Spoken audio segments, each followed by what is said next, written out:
देश में इस तरह की चीज़ें चल रही हैं, क्या वाकई में जुडिशरी का टुकड़ा है? ऐसा है ना कि धीरे धीरे इंफॉर्मेशन टेक्नोलॉजी जो 2000 में पास हुई, उसके बाद कोविड आ गया।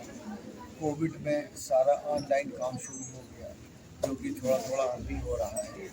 उस वक्त सारे चेंजेस हो गए और इंफॉर्मेशन टेक्नोलॉजी का प्रीएम्बल यही था कि इलेक्ट्रॉनिक मीडिया, डिजिटल मीडिया। और उस वक्त जब इंफॉर्मेशन टेक्नोलॉजी आई, उस वक्त भी कहा गया कि necessary amendment shall be made on the bankers act, evidence act. सब चीज़ों में धीरे धीरे होता रहा। अब एविडेंस एक्ट में इन्होंने कर दिया है, साक्ष्य अधिनियम बना दिया।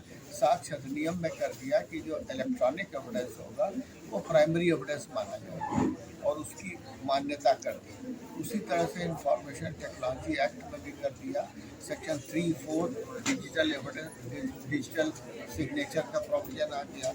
और जितना इलेक्ट्रॉनिक रिकॉर्ड है shall be taken to be primary evidence, वो भी कर दिया सेक्शन 4 में इंफॉर्मेशन टेक्नोलॉजी एक्ट में डाल दिया। तो धीरे धीरे कम्प्लीटली डिजिटल एविडेंस का और इलेक्ट्रॉनिक एविडेंस का ज़माना आ गया है पूरा, और वो सब प्राइमरी एविडेंस। मैं जब सर को देख रही थी कि how passionately, he is a retired justice, how passionately he was answering every question, that shows that he was not just a part of the legal system, he is passionate about what he did. So I can only see कि उन्होंने जो भी अपने career में चाहे as a lawyer या as a justice जो decisions दिए होंगे, वो कहीं ना कहीं वो अपने आप में एक लंबी लकीर उन्होंने खींची होगी। तो बड़ा प्रोग्राम आपने किया है, कई बच्चे भी हैं और कई एक्सपर्ट्स भी हैं, किस तरह का कार्यक्रम था और क्या थी? मैं एडवोकेट ऋतु गुजराल, ऋतु गुजराल फाउंडेशन के नाम से अपनी एक संस्था चलाती हूँ। इसमें हमारा एक सीरीज़ है, आयाम है, जिसका नाम है विधि पाठशाला। विधि पाठशाला में आज हमारा 3.0 सेशन था, जिसमें हम अलग अलग टॉपिक्स पे, लीगल टॉपिक्स पे अवेयरनेस करने की कोशिश करते हैं। और आप जहां आज आए हैं और देख रहे हैं, ये विधि पाठशाला 3.0 है, जिसका टॉपिक था डिजिटल राइट्स जो है हमारे in the constitution and cyber security. और हमारे इस विधि पाठशाला के फाउंडेशन के जो हमारे पैट्रन हैं जस्टिस राजेश टंडन जी हैं, फॉर्मर जज हाई कोर्ट, तो उन्होंने आज as a chief speaker lecture दिया।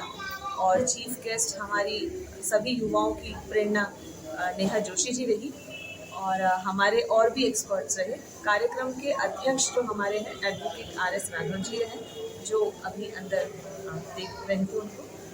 उसके अलावा एक्सपर्ट्स में हमारे पास आज हैं हमारे राजेश ध्यानी जी, जो कि साइबर कमांडो हैं, जो हमारी रिक्वेस्ट पर यहाँ आए और उन्होंने सभी को उसके बारे में, साइबर के बारे में बताया।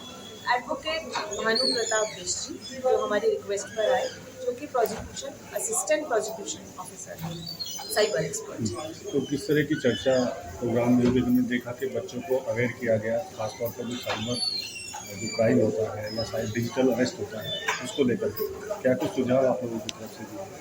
हमारी तरफ से, जैसे मैंने आपको बताया, हमारे एक्सपर्ट्स रहे। जस्टिस राजेश टंडन जी ने कॉन्स्टिट्यूशन में डिजिटल राइट्स का क्या रोल है वो पूरा बच्चों को बताया।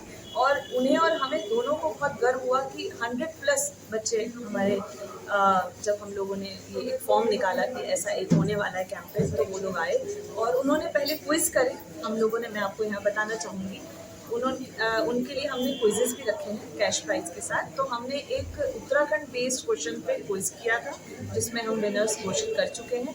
उसके अलावा हमने एक जैम सेशन किया था, जस्ट अ मिनट, जिसमें उनको जो हमारी सोसाइटी की परसेप्शंस हैं उनसे रिलेटेड इलस्ट्रेशन दिखाकर 1 मिनट में बोलने का मौका दिया था, उनकी क्रिएटिविटी और स्पीकिंग स्किल्स को बढ़ाने के। डिजिटल राइट्स हैं, उसको आप किस नज़र से देख रहे हैं और कितना ज़रूरी है आज के परिप्रेक्ष्य में? डिजिटल राइट्स बहुत ज़रूरी है, क्योंकि कोविड में डिजिटल लोग ज़्यादा यूज़ करने लग गए। समय था, उसके बाद वो उसके आदी हो गए हैं, और जो कि ज़रूरत भी है।